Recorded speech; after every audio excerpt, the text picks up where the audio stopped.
Hi there, Vinicius from Bopping the Changes. Bopping the Changes is a series of lessons designed to help you master the Bebop language. In the second episode, I would like you to consider reprogramming your mindset when it comes to improvisation. I would like you to think, don't practice scales, practice ideas. When I started studying jazz, I struggled with the fact that I couldn't sound like the players that I was listening to. And I only found a solution to that issue when I started to understand this music for what it is. Now, bebop is a language with its own accent, with its own vocabulary, with its own foundations. And it's with these foundations that I'm bringing to you in this lesson that you'll be able to get closer to that classic bebop vocabulary that we hear in the old recordings from the great players of this music. After having listened to perhaps thousands of hours of bebop recordings, I started to be able to identify musical elements that were common to all of those cats playing. And we're talking here about players like Charlie Parker. We're talking about Dizzy Gillespie. We're talking about Bud Powell. We're talking about Sonny Stitt. We're talking about Kenny Barron. We're talking about Barry Harris and many others. Those musical elements that I could hear and all of those cats playing, I'm going to call them foundations of the bebop language. And it's those foundations that you will use as tools to speak the bebop language through the changes of any tune, of any standard. I would like to talk about Barry Harris for a second and something that I heard him saying in one of his master classes. Barry Harris said to the students once, you gotta have rules. Rules are more important than the scales. They make the scales sound more appealing. And where Barry Harris uses the word rules, I would like to use foundations instead. And I would like to present to you now those 5 foundations of the bebop language that you will use on your musical discourse to speak eloquently the bebop language. The first one of them is the 7th chord.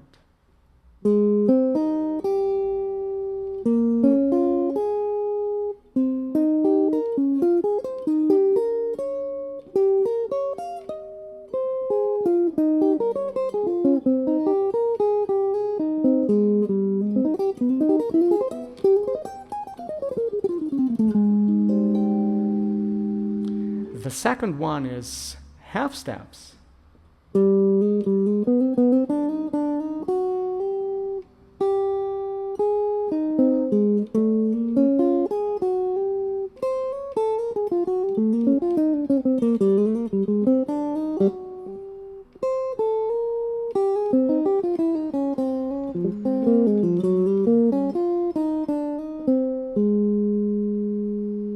The third one is triplets.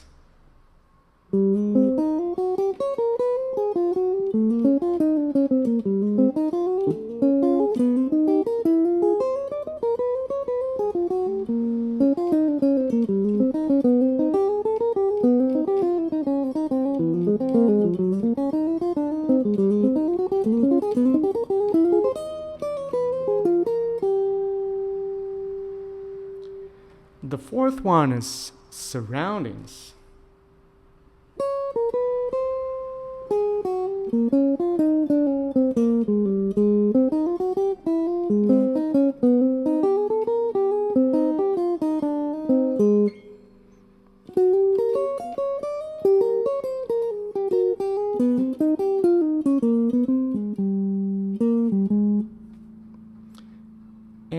fifth and last one of them is pivots.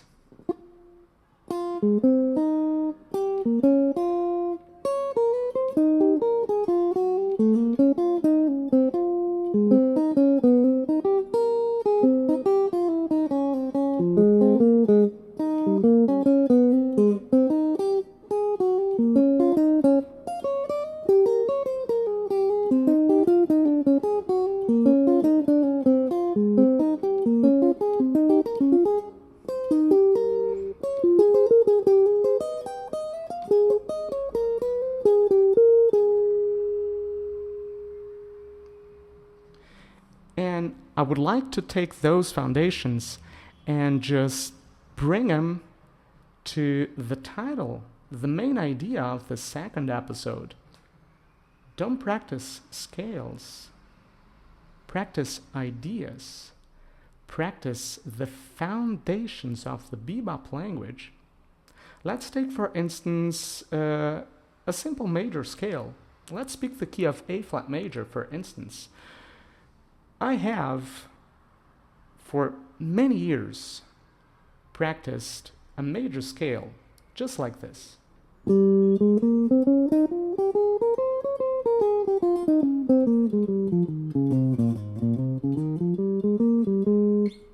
Or like this. Different positions.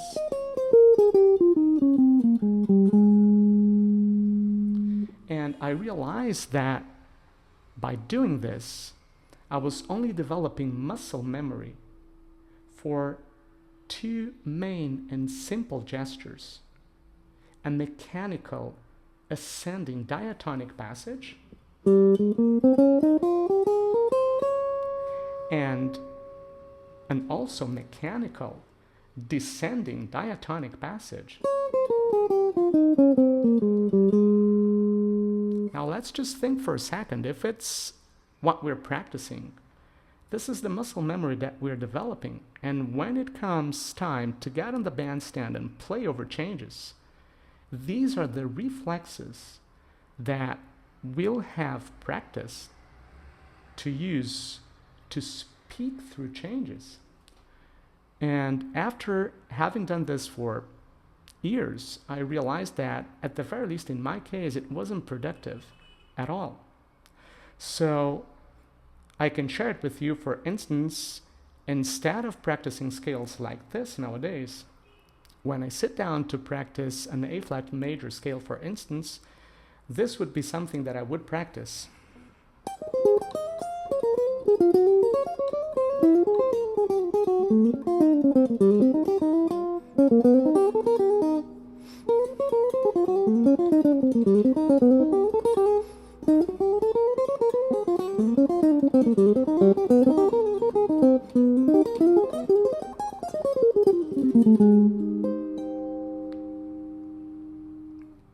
So, if you start reprogramming your mindset to start practicing a major scale like this, applying all of those foundations of the bebop language to the structure of a major scale, and then it doesn't matter if you visualize the fretboard with caged or with 3-note per string patterns, it doesn't matter.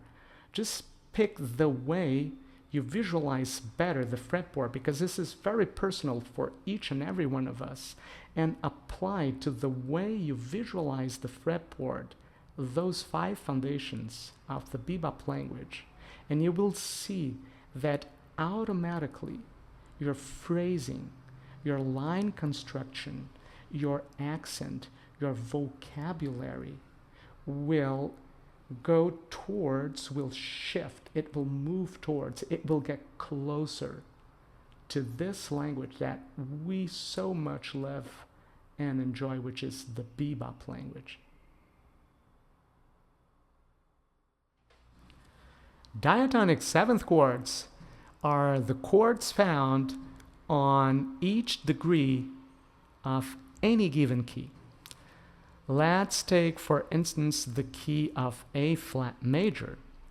Now, the diatonic chords of A flat major are A flat major 7th, B flat minor 7th, C minor 7th, D flat major 7th, E flat 7th, F minor 7th, G minor 7 flat 5 or G half diminished, and then we play the octave again and it's A flat major 7th. Now let's practice those diatonic 7th chords of A flat major together.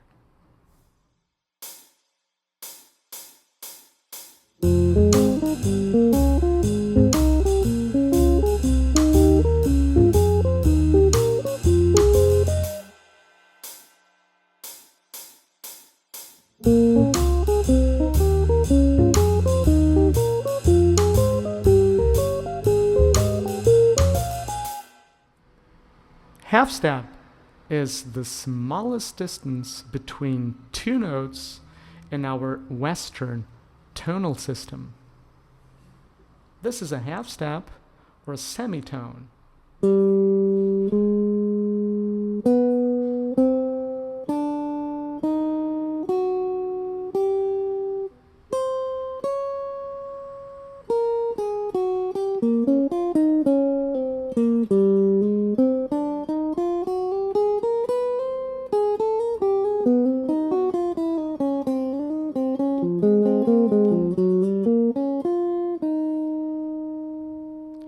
We're going to apply those half steps to the diatonic 7th chords of the key of A flat major. And you're going to do it as follows. I first came across this concept that we're going to be practicing together through Pasquale Grasso. Pasquale Grasso is a fabulous Italian guitarist that lives in New York.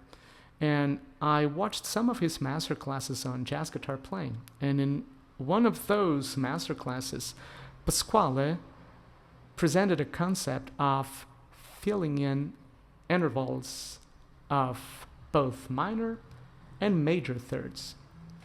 So what Pasquale taught in those master classes is what follows. You pick an interval of a minor third and you're going to fill it in chromatically.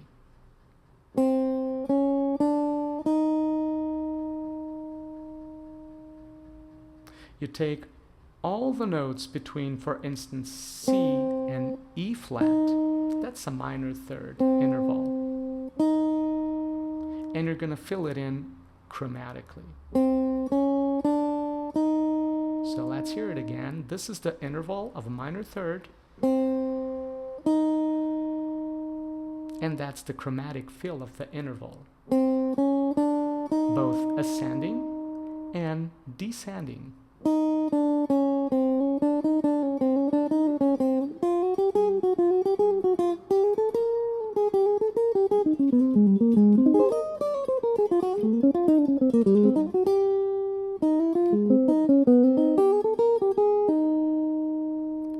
But when it comes to a major third, you're going to feel the interval as follows. This is the interval of a major third, the distance between E flat and G, for instance. Let us say the 5th and the major 7th of A flat major 7th.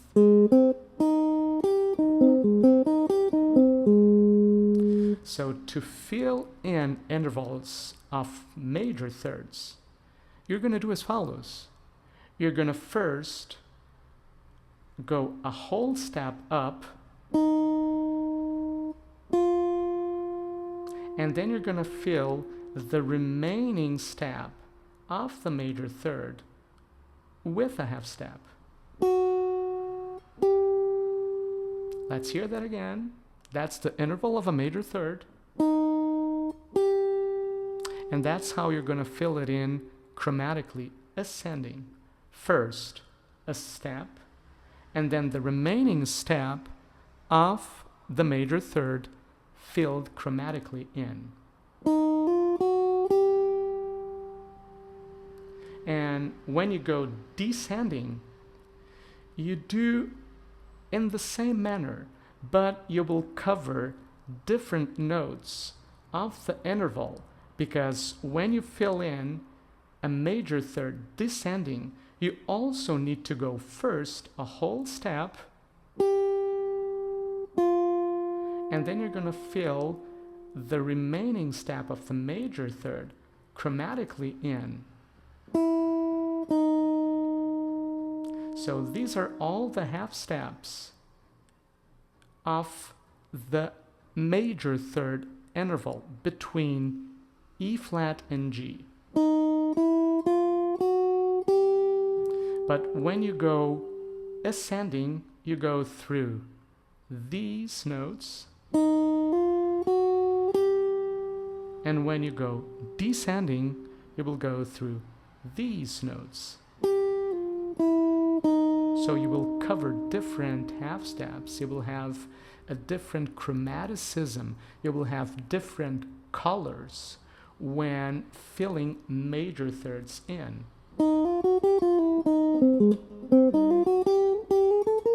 Minor third, major third. Minor third. And again a major third.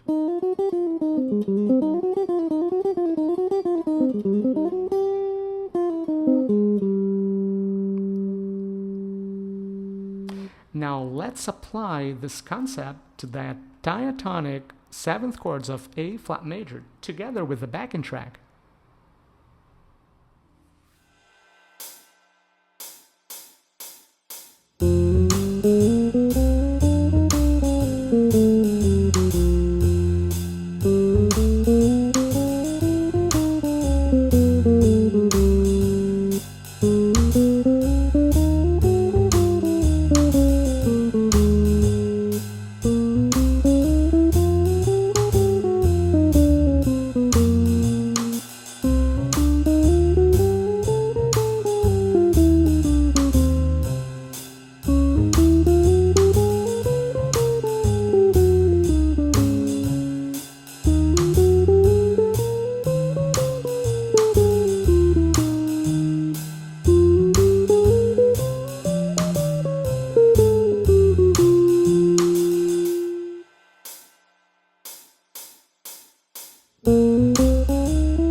Eighth note triplets, the rhythmic situation in which instead of playing 2, you're going to play 3 equal eighth notes per beat.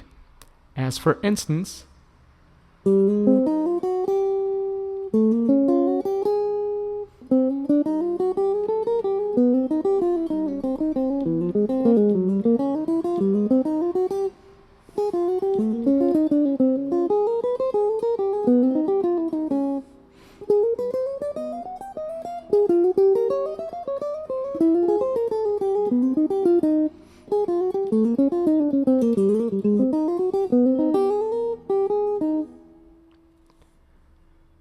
now let's practice those triplets on diatonic seventh chords together.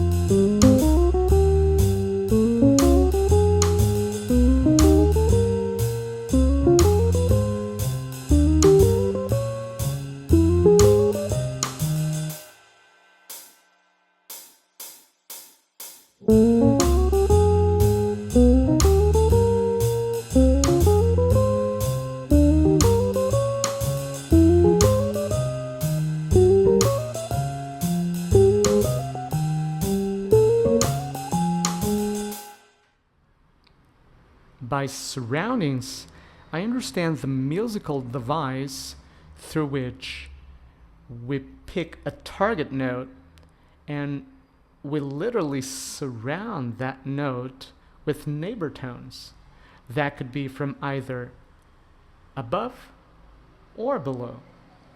Let's take, for instance, C as a target note, and let's surround C from both above and below. Now let's pick G, for instance, and let's just do the same. Let's just surround it from both above and below. And that could be done, for instance, from first below, then above.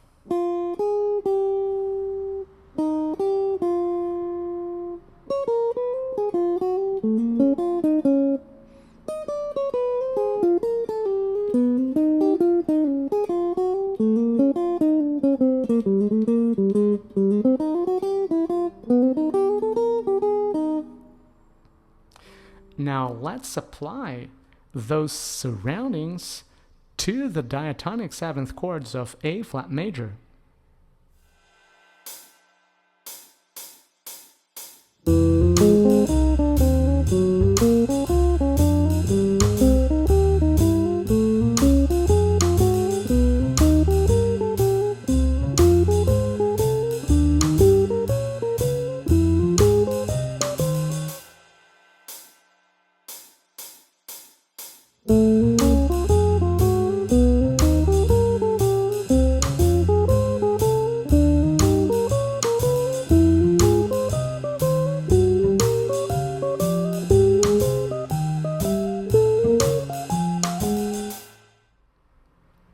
Pivot is a concept from Barry Harris that I first heard of in a great series of YouTube videos called Things I Learned from Barry Harris by Chris, a great guitarist.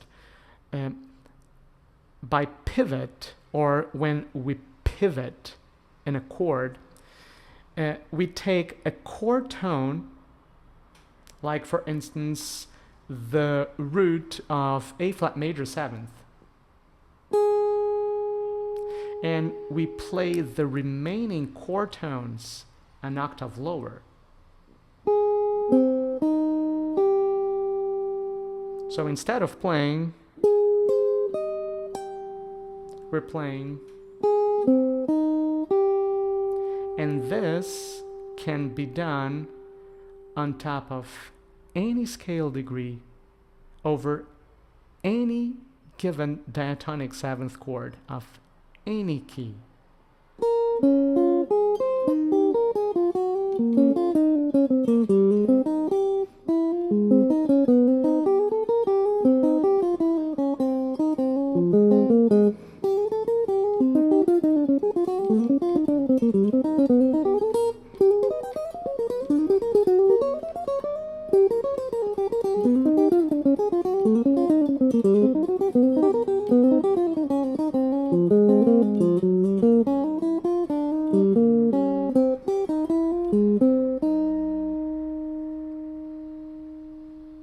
Now, let's practice pivoting on diatonic seventh chords together with the backing track.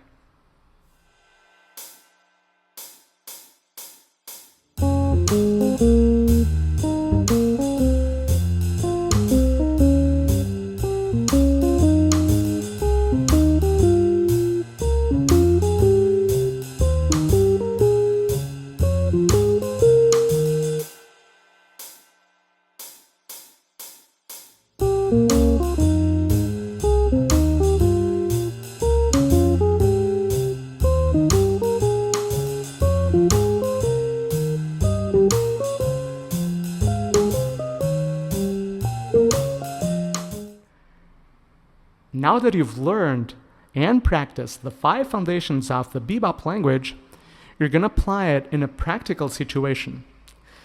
You're going to learn a phrase by Charlie Parker. And you're going to learn a line that he played on All the Things You Are. The line that Bird played and that you're going to learn is a line that he played on the changes of the last major to 5 of the form. The last major to 5 is in the key of A flat major, and it's as follows: B flat minor 7th,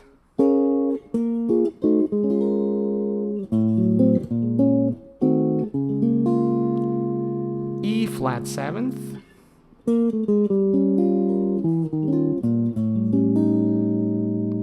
and A flat 6.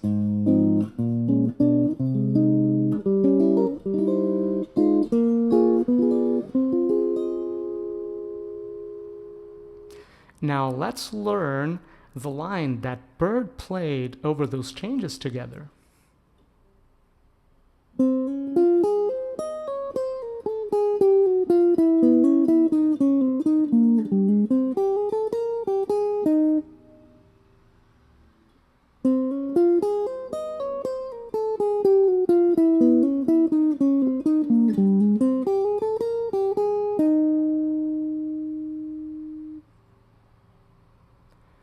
Now let's practice that line with a backing track together.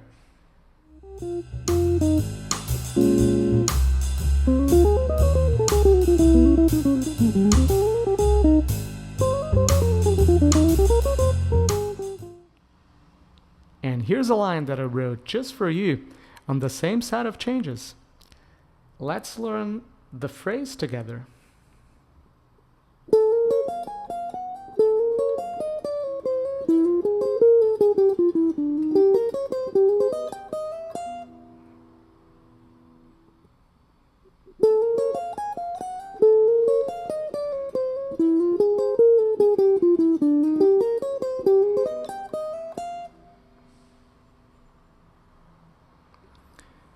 Now let's practice this line together with a backing track.